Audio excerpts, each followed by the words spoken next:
quality. You know, like I said, it's a dream to play here, and everyone always thinks, you know, when you play at Wembley, it's always at the end of the season, so the sun's out, big crowd, you know, it's perfect pitch. It's only laid last week and it's still immaculate, so it was a great day out. You know, just unfortunate to lose, but something that I can always take with me.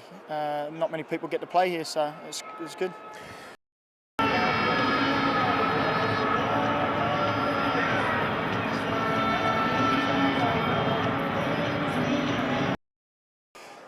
Disappointing, you know. All the elements there to finish on a glory end to being in the UK, but didn't work out that way. But you know, it's still a good day to be at Wembley and everything. And with the boys in there, you know, just get their head up and they'll be right. Are you supporting York City?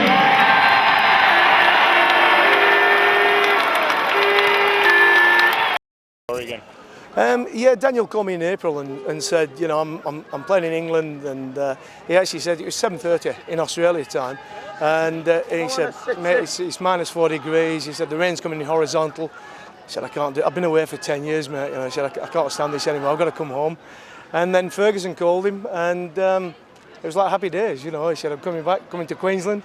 You know, he couldn't be any further from minus 4, going up to about 30 degrees. So beautiful, beautiful.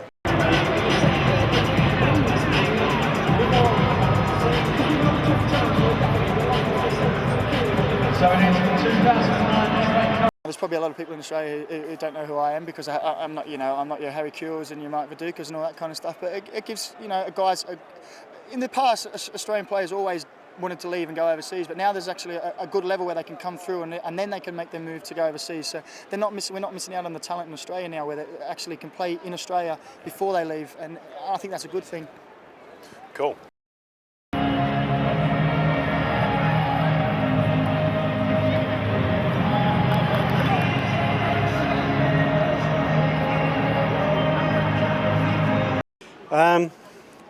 He's a big player, you know, obviously physically a big guy, and he will make quite an effort to make his presence felt.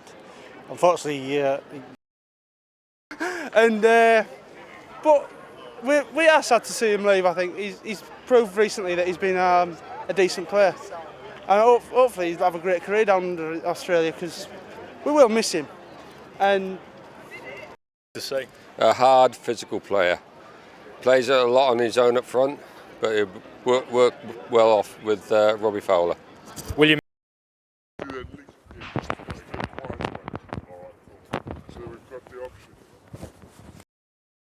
But since the new A-League started, you know, the guys over here are like, oh, can you get me a move over there? Do you know anyone over there where I can get a move? It's now starting to get a reputation, you know, because some big names come in and quality football being played, and you know, the guys watch the highlights.